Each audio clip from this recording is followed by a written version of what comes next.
cop a couple pieces, you know what I'm saying? Where can we go get that from? Almost definitely. Hidalgo USA, and I'm exclusively selling out of Athlete's Foot. So if you go to Athlete's Foot, you can cop my brand there too. So big and tall, man. Can Big and I tall. go in there and get it, man? I'm going all the way up to see all 6X. Oh, okay, then I we go up good. to 6X, man. We're good, man. Cause I got some big dudes that got a cell mix. I'm really trying to figure it out. But come on, man, I got everything, man. I got it. I thought I was gonna pull up and see nothing but smalls, mediums, and larges, man. You know, I got a lot of that though, but I do got them big boy sizes, no cap for sure. Man, I appreciate you, man, pulling up on me, man. Man, I appreciate y'all for even having me out, man. You know what I'm saying? Your name ring bells through the city. Yeah, you know what I'm saying? Every time I be like, man, I'm trying to get Mr. Hit that. They was like, man, he done married Dallas. Oh, yeah. You know what I'm saying? He the strip club ambassador. Yeah. You know what I'm saying? Your name weighs heavy in the street club circ days. You know what I'm saying? So I went back and did a little homework. I saw your interview with Say Cheese in a barbershop. Yeah, you know, that was like about shit. 2000, like 15, 14. I really don't do a lot of interviews, so for y'all to even have me out right now, it's like, that's a plus. If you know, like, I don't do interviews, man. Man, I appreciate that, man. For sure. But if you were to define yourself, to give yourself a title, since everybody call you the mayor and ambassador, what's your self-proclaimed title? Man, I didn't like, even with the name Mr. Hit That, you know what I'm saying, that was given to me. Shout out to J-Rock, you know what I'm saying, one of the biggest promoters that Dallas has ever seen, you know what I'm saying. He did the Cirque era. Okay. Like the whole Dallas Boogie. So I was just me, you know what I'm saying? Like a lot of people who really know me, little kid, I was kid. Okay. So, you know what I'm saying? I used to just start dancing, I was always fly. So he was like, man, that boy be hitting that hoe. We're gonna call him Mr. Hit That hoe just one particular night. Cause they used to have a little dance contest. Yeah. So boom, I got that name inherited, and then throughout the years, stayed consistent, stayed at it. You know what I'm saying? About 2 years back. You know what I'm saying? Shout out to like one of my biggest mentors, Bebe. He was like, you know what I'm saying, Bebe the ambassador. Yeah. So they was like, you know what I'm saying, Hit That, you the mayor, man. Like, you the mayor of Dallas. And I was like, I like that. So I was like, man. And then a few other cats, they heard him say it, and they was like, man, that's the mayor, man. He gonna put everything in order. He gonna be the guy that put people on. And like, I kind of didn't understand it, but in due time, it started making more sense. And I just took that title on, man, for sure.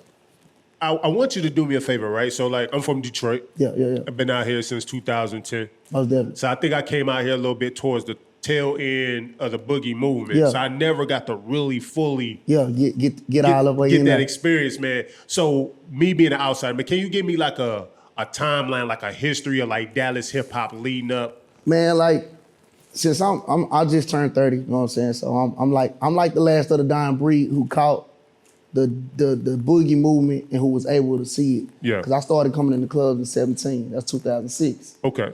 So the first boogie song that was ever existed was, you know what I'm saying, Lil Joe. Hit the dance floor. Monster Joe now, out of Oak Cliff. Okay. And what's so crazy, it's a fun fact. I went to a radio and television school, so I made videos, you know what I'm saying? I actually edited that video, like the first boogie song ever. Oh, wow. I edited myself, like no cap. You know what I'm saying? These are facts. So if y'all ever see Monster Joe, you're like, man, did Hit That hoe do that? You know what I'm saying? This is when I was just a regular guy, you know what I'm saying? Because I worked at ESPN when I was in high school. Oh, damn. So, you know what I'm saying? That's what kind of like elevated the swag. I come from the Grove, you know what I'm saying? Our parents, they made money, but it wasn't no buying no clothes. Right. So I got an intern my senior year, and I was making a bankroll, and then I got to fixing my swag because I was a nerd. Have you ever seen Love Don't Cost a Thing, Nick Cannon? That's me in the flesh, man, no cap. I was, you know what I'm saying? They had girls and shit, but nigga, we was like, man, we're gonna hit these books and go to college. That's the goal. That was the goal. Yeah, like, no, that was the goal. Like, even, like, it's crazy now seeing kids growing up. Like, we were growing up, like, we was thugging, we were bad, we would do whatever the fuck, but your goal was, nigga, go to college. Right. Even if you was smart at school, nigga, say you look, whatever you got going on, but it was go to college. Like, so, like, to see shit now is different. It's kind of different, though. So did you ever make it to college, or Oh, did you? yeah, I went out to college, you know what I'm saying? I got a full ride scholarship. I went to actually, like, an academic school. I passed up on my, I played baseball. That's dope. I passed up on that, you know what I'm saying? And took an academic scholarship because they paid us. It was Gotcha. like stipend. So I went to UT Dallas and Richardson.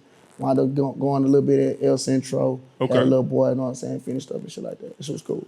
Why do you feel like Dallas never, and maybe I'm wrong, but outside looking in, why does it seem like Dallas never really owned the boogie movement, and why people out of LA and Atlanta could come in and take that flavor? You know what I'm saying? People ask me this question all the time. The reason why Dallas didn't own our own movement because we didn't value our own movement. We didn't appreciate it.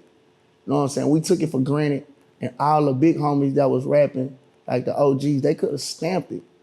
It took an outsider to stamp it. The person who really stamped out Dallas Boogie movement, and it's a fact, these are facts, you can go back and look at it, however you like it or not, was Bun B, Zero, and these big dogs from Houston. Right. Because Houston was doing it so much as well. And they, you know what I'm saying, they jumped on our remix, the Mr. Hit That remix, and they was like, man, it's a Texas thing.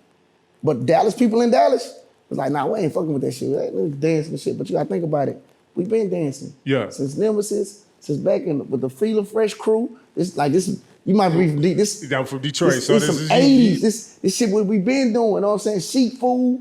You know what I'm Okay. saying? These all Dallas legends that people don't know about, you know what I'm saying? So we always had that dancing culture, party culture.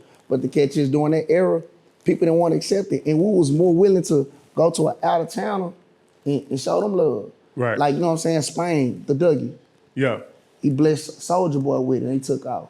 Lil Will and them blessed the teach me how to Dougie people. Yeah. They was blessing these people with this shit and they took out with it. We didn't have no structure. You know what I'm saying? The people who we do have structure in there, I hate to say it, they so money hungry that they ain't trying to keep the structure just so the young boys can eat. They want so much off their plates. It's fucked up. Which y'all single that was popping at that time? Like What's that? They call me Mr. we had like I'm gonna give you the timeline of how it first jumped off. We had you had My Dougie. Okay. Then it went to Ricky Bobby. Shout out my boy B Him. Shout out Lil Will, you know what I'm saying? Free my guy till he come Okay. home. Lil Will, My Dougie, Ricky Bobby, Stanky Leg. And then you had a whole like you had like club bangers like Head B, Head B had a strong record. Paper Chasers with the Frankie. You had the Hit That. You had T Wheels and them had the Nature Walk. Damn. Juice and Nine. It was just a lot of dance records that was coming. Boom, boom, boom, boom, boom, boom, boom, boom. The first record that supposed to pop was the Nature Walk. Okay. Still remember it. The A&Rs came down. We opened up a booth in Webby. All the dances, all the hottest dancing songs got to open up for them.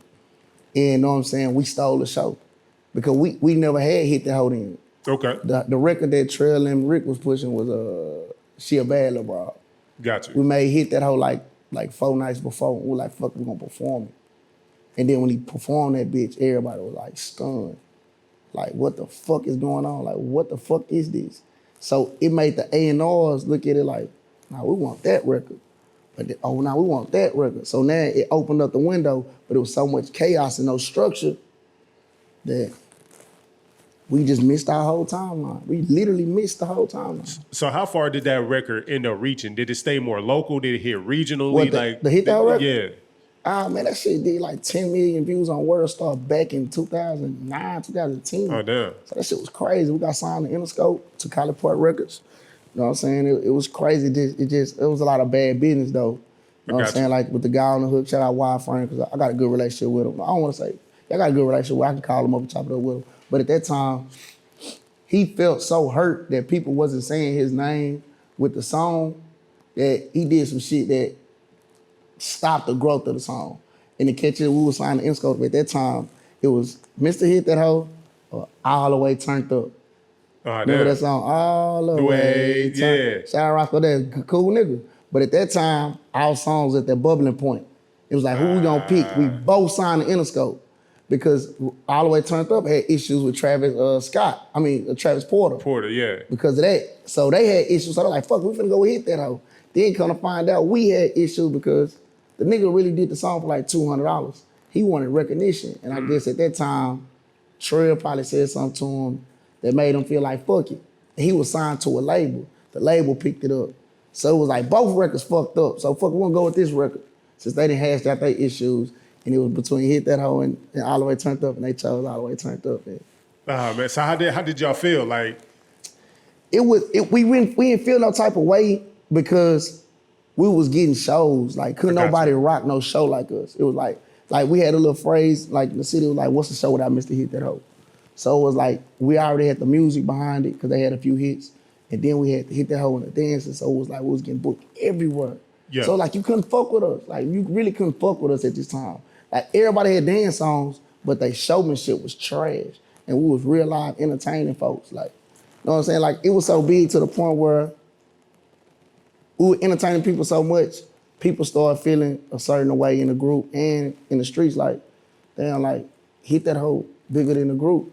Oh, Or damn. it was, and so that started making people egos, and it led to the group breaking up, all type of weird ass shit. Have y'all ever did like a reunion like show? Like got together and just Nah, put man, on you know one? what? I'm a counselor for. I'm kind of fucked up. Like I feel Okay. like, you know what I'm saying? Like it's like if you fuck over me, Yeah. you know what I'm saying? God bless you. I'm not gonna be mad. I'm not gonna bash. I'm not gonna talk crazy. This is the first time I ever talked about these. I'm not gonna talk bad about you. I'm not gonna talk crazy on you. I'm just gonna keep grinding. And whoever grinding for, dap me up at the finish line. Yeah. You know what I'm saying? Like it ain't gonna be no hard feelings. So not even on no business shit. Like you see B2K, out of all the shit Yeah. they was going through, they attempted to come together for a Yeah. check, but that shit still didn't work. Yeah, and you know what? It's so crazy. I would love to do it, you know what I'm saying? Because I don't miss no paper. I got 4 little boys, man. I got you. And you know what I'm saying? They dress like me. So they expensive. I see them fly. No, so some paper, I don't mind. But you know, it was more so crazy because in the demise of the breakup, you know what I'm saying? If I didn't get played like how I feel like I got played, Yeah. you know what I'm saying? Just on my personal opinion, you know what I'm saying? I'll be willing to do this shit, but it was like, y'all played me.